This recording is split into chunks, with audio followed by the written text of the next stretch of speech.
The Manchester Chartist, Chapter 12. Bess Ackroyd stretched out her arm as she awoke and realised Daniel wasn't in bed. The empty space beside her was still warm. She turned over, wondering why he was up so early on a Sunday morning, and then smiled as she heard his footsteps on the bare boards of the steep narrow stairs. He pushed open the bedroom door, 2 cups of steaming tea in his hand. "Happy birthday," he said with a grin, as he sat down gingerly on the side of the bed. Bess struggled upright and stroked his cheek for a moment. He'd had a shave. She took the cup of tea he held out to her, smiling like a Cheshire cat. "Thanks, Daniel. I was sure they'd forgot." He laughed. He'd only remembered on the previous Thursday because somebody had mentioned it was their daughter's birthday, but that had provided time to make some arrangements. "Is our Daniel awake?" "No, the lad's still asleep. I'll no disturb him till our tea's drunk, Bess." "Aren't they hungry? I'll best be making breakfast." "Nay, lass, we'll go to Mary's kitchen later. My treat." "Mary won't be opening today. It's Sunday." "She's opening at 11. Nelson Mill Committee are meeting and about to meal, evidently." Bess frowned.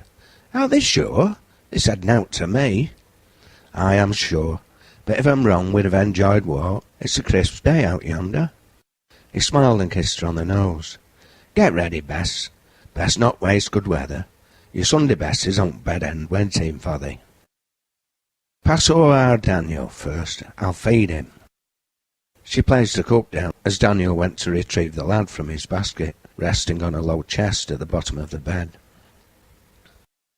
Bess and Daniel walked down Loom Street towards the canal. The air was sharp, but the sky remained comparatively clear for Manchester, and a wintry sun did its best to brighten their surroundings and lighten their hearts. Young Daniel, held in the crook of his father's arm, snaked his left arm around his father's neck. They turned into Union Street, crossing over the road onto the narrow pavement, separated from the canal by a low wall.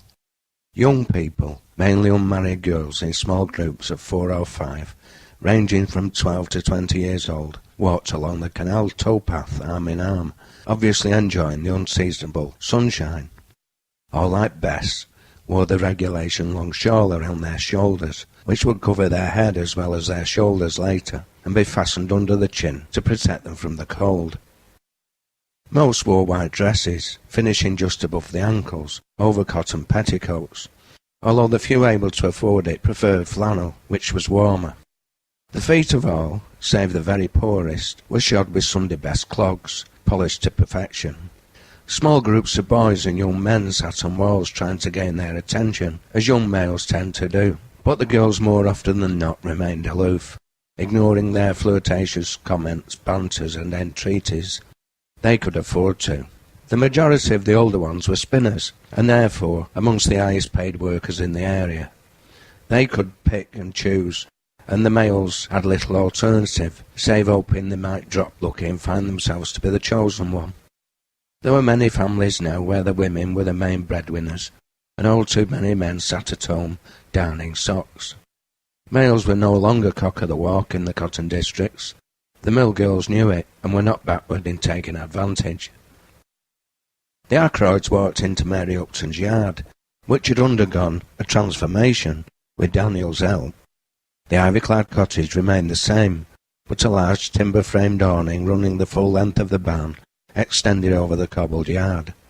A large, brightly painted sign bore the message, "Mary's Kitchen," with the information, "Producer Cooperative Enterprise," depicted in smaller letters underneath. Beneath its shelter, about 12 tables with 4 or 5 chairs around each were scattered at intervals. Couples with young families occupied most, and 2 great braziers full of glowing coals helped keep the cold at bay. The large high doors of the barn were wide open, and the inside illuminated with small gas lamps set along the clean white walls, which had been freshly lime-washed. A doorway, not through the end wall shared with the cottage, provided access to the kitchen, and a small counter stood before it. Behind this 2 girls, one about 12, Susan Openshaw by name, and the other, Esther Radcliffe, aged 14, awaited customers. Each sported a smart starched white apron, complete with bibbon tied around the waist. Young Amy Redbank and Anna Sutcliffe had also sought employment with the co-op, and much to their delight had been accepted. They were busy in the kitchen, working under the direction of Mary Upton, who had been elected manager, head cook and bottle washer.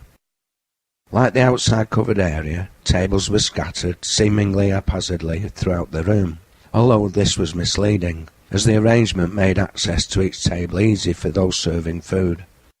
On the right-hand end of the long space stood a raised platform, 2 feet above the gritstone flag floor, providing a stage. People standing filled the entrance, and as Bess, Daniel and the baby approached, they turned towards them, smiled and wished them good morning.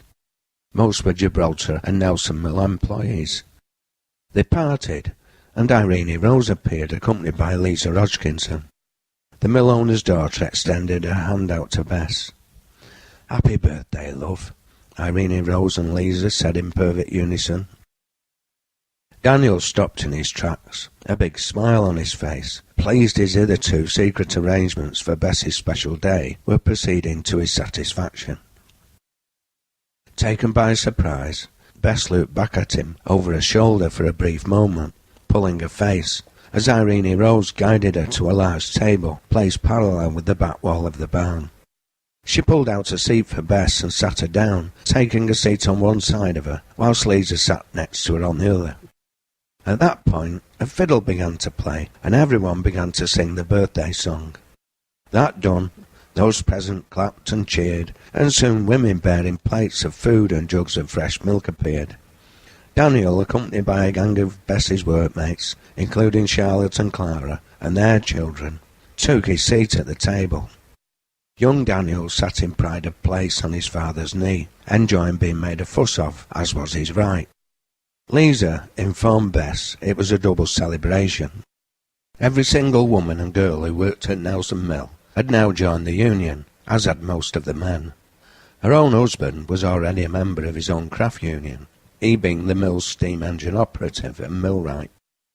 The cotton operatives had elected a committee and instructed it to draw up a new petition to place before the mill superintendent. They'd just finished their deliberations. Their demands were simple, concise and reasonable. Moreover, they did not prove costly to the company if met. The workers wanted all moving belts with buckles replaced, and all moving belts to be fitted with guards in situations where workers could make contact with them, the work to be completed within 1 month. They were aware it would be cheap to replace the belts, because once the buckles were removed, the leather could still be used. It merely required stitching, a process easily completed on the premises without hiring specialist labour. They also requested a safety committee be appointed, composed of workers and overseers, to examine further safety measures that might be necessary. If granted, no action would be taken, but if rejected, the workers would walk out of the mill immediately, hold a meeting there and then, and determine future action. Bess asked when they intended to present the petition. Lisa informed the 3 women, of whom she was one, would be the superintendent, Jacob Kennedy, in his office as soon as he arrived on the premises the next day. Evidently, he usually appeared just before the break for breakfast at 8. Lisa told her the time was right. They discovered the firm had just received a large export order and were advertising for new hands on their notice boards outside the mill. "Who's the small dark stranger?" Bess looked towards the doorway as Irene Rose grasped her arm. A familiar figure stood in the entrance, looking around the room. "Michael O'Donnell," she said simply. She smiled to herself, amused at the fascinated, almost dreamy expression on Rose's face. She leant over the table towards her husband. "Daniel, can they grab Michael and introduce him to Rose?" she asked, nodding towards the doorway. Daniel stood up and passed young Daniel over to carry out her instructions. He returned with the Irishman within moments. "Michael O'Donnell," he said rather stiffly. "You've met our Bess. This is a friend, Mrs. Lisa Hodgkinson, and this is Miss Irene Rose." Michael bowed slightly and said, "We meet again, Mrs. Hodgkinson." Lisa nodded and smiled. He'd attended the meeting earlier and convinced many of the faint-hearted to join the union. The Irishman turned his attention to the young woman, gazing so intently at him. "Miss, He stopped in mid-track, realising Daniel hadn't mentioned her surname. The mill owner's daughter smiled up at him, seemingly intrigued. "Miss Irene Rose Heathrow," she said. "But please call me Rose, Mr. O'Donnell." Once more he bowed slightly before replying. "But that wouldn't be at all fair now, would it? If I'm to be calling you Rose, you must be calling me Michael." His Belfast brogue was softened and tinged with a Lancashire accent, but his English pronunciation was clear and free of dialect, almost as though he'd learnt English as a second language, which of course he had. Like many of the Irish in Manchester, Irish was his first language, despite his Presbyterian background. His blue eyes twinkled beneath thick dark eyebrows, and Irene Rose smiled once more. "I'm very pleased to meet you, Michael." Bess glanced across at her.